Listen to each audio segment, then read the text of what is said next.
Here are the horoscopes for the week of the 8th to the 14th of July 2024. So over the weekend, Neptune turned retrograde. It's a very slow turning, but it should actually be tangible now. A sense of lines blurring, boundaries diffusing, the outside world almost fading away a little bit, the desire to draw inwards, to feel, to sense, to dream, to seek wisdom within. A very magical twilight aspect to Neptune retrograde in Pisces.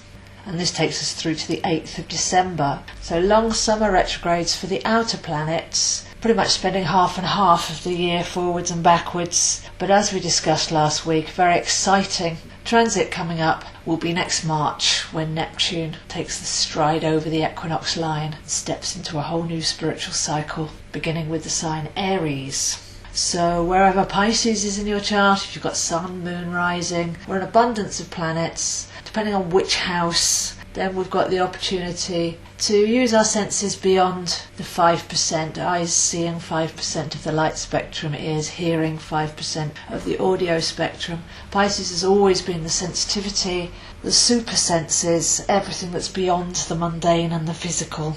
So a spiritually, magically enchanting retrograde, the very last degrees of Pisces, which can be tuned into for dream work, for past life regressions, for hypnosis, all of those things, tuning in to what's beyond the physical.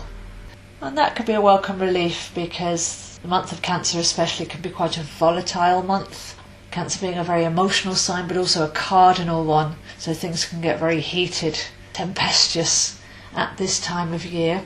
But our ability there to actively choose to tune out occasionally and recharge our own batteries, regenerate even. On the 12th we have Venus moving into Leo. So last week we had Mercury moving into Leo and making an opposition to Pluto in Aquarius. We were talking there about the heart brain, Mercury being our intelligence, where we stream our information, our thoughts, our communication, and Pluto being our deepest connection to the divine, to our soul.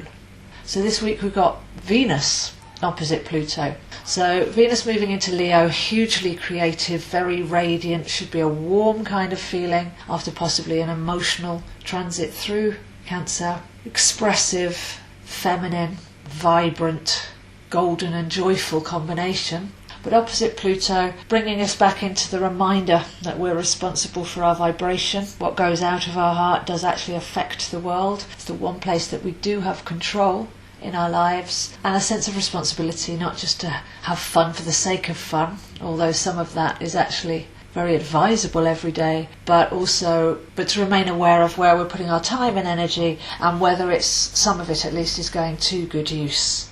What really matters to us, what we really care about, that should be the starting point for any resume or CV. It's the rocket fuel, knowing what we care about and why, and then let the path ahead reveal itself. So perfect time to tune into the heart flame, what excites us, our gratitude, our creativity, keeping one eye on what can I use this for, my sole purpose, what did I actually come here to use my time and talent and energy on, keeping that anchored, so that we can have a really fun life, but also contribute in a powerful way to the times that we're living in. And thirdly, by the 15th, we have Mars meeting with Uranus, so the approach is happening now. Very active, like lightning.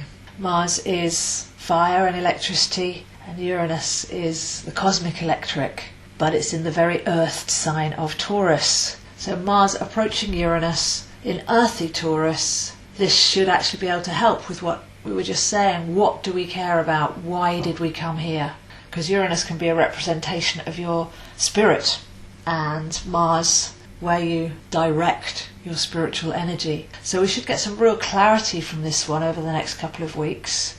Mars and Uranus tuning us into our divine mission and exciting us and powering us up in the heart sign of Taurus, and then Venus coming up with creative ways to amplify and radiate and express that, the fire sign of Leo. So I feel these will work really well together, and it's a very nice combination with the mystical, etherical retrograde of Neptune in Pisces as well, where we can retreat into that whenever things get too electrified and regenerate ourselves and rejuvenate.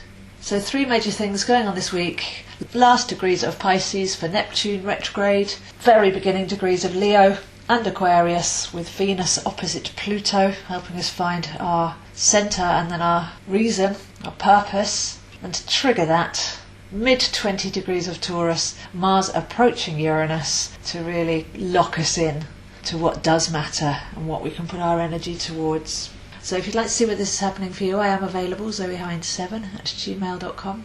I offer readings, astrology, tarot, numerology, coaching and courses, which can be done one-to-one with me online and include videos and notes. So high energy week, not a lot of movement, but things seem to be stepping into just the right places to make the right alignments to trigger something really quite vital and necessary. So a chance to rest up, observe, learn your own chart, feel what's going on for you. But main focus I think this week is what do I care about and why, because that will determine the steps we take in the future and inevitably the destinations that we reach as a result. But with Venus and Pluto, just know that every moment your vibration leaves your heart, electromagnetic waves leave you and contribute to the environment around you. Your real control is to be conscious as many moments of the day as you can, to keep that as a high vibration, not get too caught up in the past, the future or the outside world. So quantum heart manifestation at its best here. Everything's lining up. Feels like we're about to really click a switch and go into a new gear. So rest up, reflect and rejuvenate, and I'll see you next week.